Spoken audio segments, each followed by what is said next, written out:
now let's return to these tariffs on Australian steel and aluminium. Now, Albanese tried to say that he'd won over Trump, but the fact is that an executive order on tariffs has now been signed with no exceptions. And there was also news breaking this afternoon or this evening that the Trump administration has now accused Australia of breaking its word on allowing aluminium to surge into the US and failing to rein in steel exports. Now, this US proclamation says, and I'm quoting now, Australia has disregarded its verbal commitment to voluntarily restrain its aluminium exports to a reasonable level. It's claiming that the volume of US imports of aluminium from Australia surged and that it was 103% higher last year in 2024 than the average amount for 2015 to 2017. Now, the levels of exports, that was how Scott Morrison and Malcolm Turnbull got through, bypassed the exemption previously.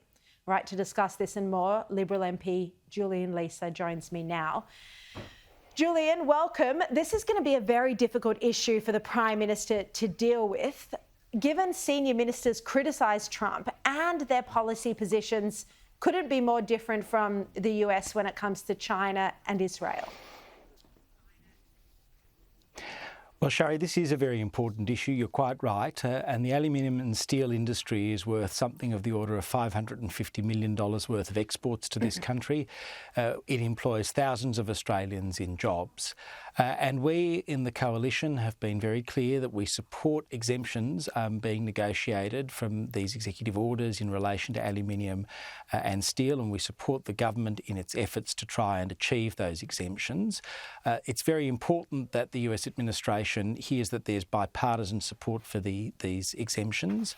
And it's important because the US does have a trading surplus with Australia. We are its most reliable ally.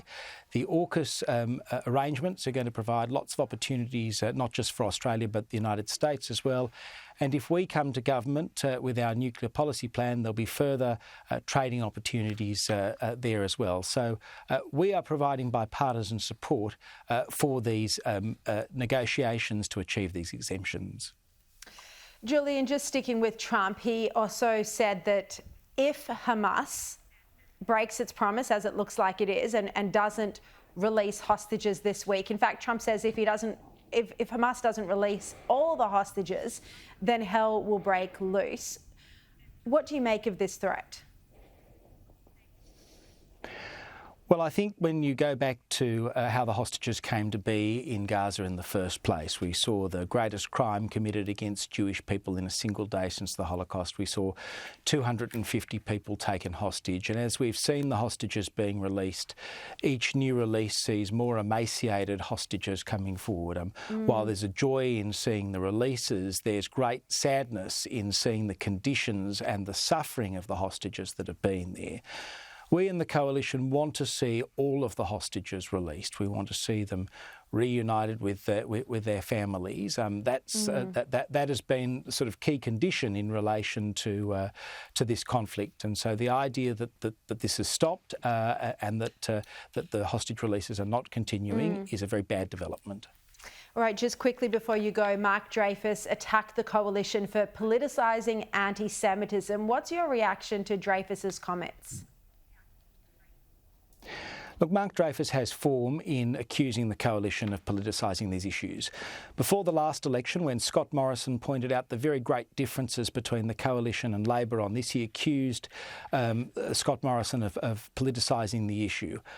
I will not accept Mark Dreyfus' criticism when I stand up for my country, my community and my family, particularly from someone who has deserted the Jewish community, who has gone along with every change in policy in relation to Israel, who has, as we've read in the paper in recent days, was opposed to the mandatory sentencing penalties that the coalition proposed and Labor eventually had to agree with, someone who has opposed the judicial inquiry into anti-Semitism on campus, someone who has done nothing to clean up the Jew hate Directorate at the Human Rights Commission, someone who has had the awesome resources at the Federal Police at his disposal the entire time, and yet failed to take these issues seriously right from the very beginning. So we're not going to be lectured to by Mark Dreyfus when we point out the failings of this government and the failings to protect the Jewish community and other law-abiding Australians.